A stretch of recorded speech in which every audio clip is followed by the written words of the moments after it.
a smile and a wave as he goes by. His fire protective gloves and an awful white helmet protect him from these loss. But I'm sure you'll agree to give a big cheer after 3. 1, 2, 3.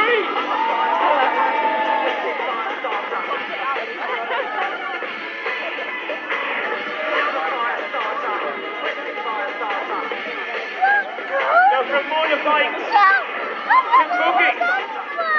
We've got a buggy over here called a Honda Pilot. 23 years old, it's rear-wheel drive, it's got a few bruises, a few scratches on it.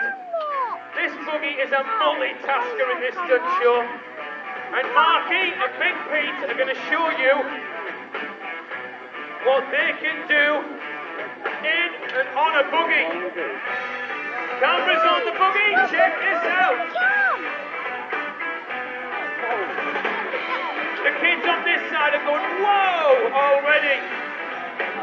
Wheelie in the buggy is very hard to do. And Big Pete's on the back as he drives by. Give Big Pete a wave.